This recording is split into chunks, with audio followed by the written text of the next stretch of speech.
கழுத்தில் தொங்கிக் கொண்டிருந்த டையை நேராக இழுத்து சரிப்படுத்தி கொண்டே காரில் இருந்து இறங்கினான் முரளி. காரின் கதவை அடித்து சாத்திவிட்டு ரிமோட் கண்ட்ரோலை அழுத்தி காரை பூட்டிக் கொண்டு பெருமையாக அந்த பளபளக்கும் பென்ஸ் காரை பார்த்தான்.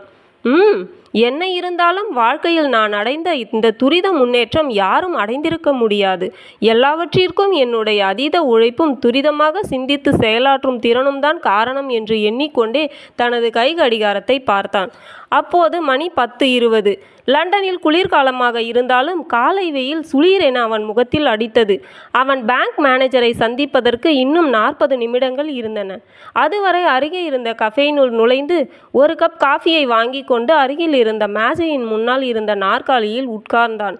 அப்போது அவனுக்கு சிரிப்பாக வந்தது.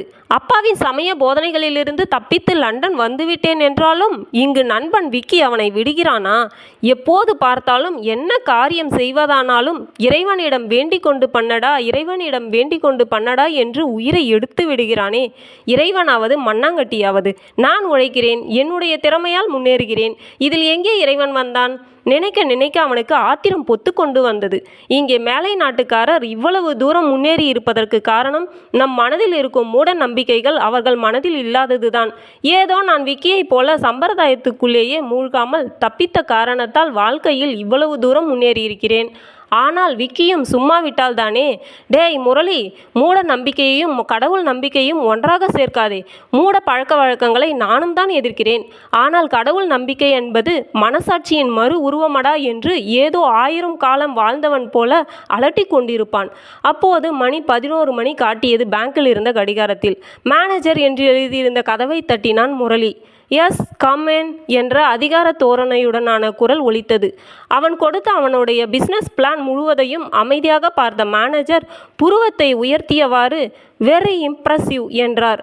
உடனே முரளி அவசரமாக பேங்க் கிளார்க் கொடுத்த 10,000 பவுண்ட்ஸுக்கான செக்கை தனது அக்கவுண்டில் போட்டுவிட்டு பேங்க் டிராஃப்ட் ஒன்றை எடுத்துக்கொண்டு அவனது ஸ்டாக் புரோக்கரிடம் ஓடினான். அவ்வளவு பணத்தையும் தான் தேர்வு செய்த ஸ்டாக்கில் போடும்படி கேட்ட முரளியை நிமிர்ந்து பார்த்த அவனது stock broker are you sure என்று கேட்டார். மனதுக்குள் சிரித்தவாறு, எத்தனை வருடங்களாக இந்த ஸ்டாக் பிஸ்னஸில் பணமாய் சேர்த்து தள்ளுகிறேன், என்னை பார்த்து கேட்கும் கேள்வியா என்று எண்ணியவாறே எஸ் என்றான். அதே சமயம் முரளியின் நண்பனான விக்கி தனது வீட்டில் அவனுடைய மனைவி கொடுத்த காப்பியை கையில் வாங்கியவாறே டிவியை ஆன் பண்ணினான். நியூஸ் ஃபிளாஷ் நடந்து கொண்டிருந்தது. அவனது கண்களை அவனால் நம்பவே முடியவில்லை. அவனுக்கு தலை சுற்றி கொண்டு வந்தது. நியூஸில் அமெரிக்காவில் ஏற்பட்ட பயங்கர சூறாவளியை அடுத்து ஸ்டாக் மார்க்கெட் பயங்கர வீழ்ச்சி கண்டிருக்கிறது. பழைய நிலைமைக்கு திரும்ப இன்னும் குறைந்தது 6 மாத காலமாவது எடுக்கும் என்று மிகவும் உரத்த குரலில் டிவி நியூஸ் ரீடர் அலறிக் கொண்டிருந்தார். ஆத்திரத்துடன் டிவியை நிறுத்தினான் விக்கி. விக்கி தன்னுடைய கையில் திருநீறு குங்குமத்தோடு வந்தான். இந்தா முரளி, பிள்ளையார் கோயில் பிரசாதம் கொஞ்சம் எடுத்துக்கோப்பா என்றான்.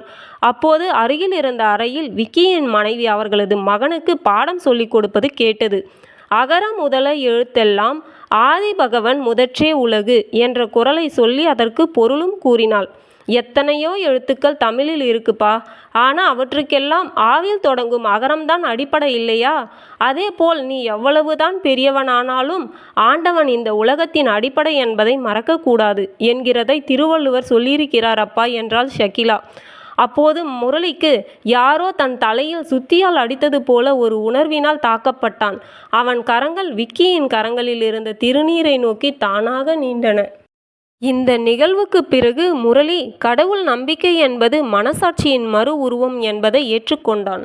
இந்த கதை கூறும் நீதி, மனிதன் எவ்வளவுதான் அறிவுத்திறன் மிக்கவனாக இருந்தாலும் இயற்கையின் பேராற்றலுக்கும் இறைவனின் ஆதிசக்திக்கும் முன்னால் அவன் மிகச் சிறியவனே என்பதாகும். நன்றி.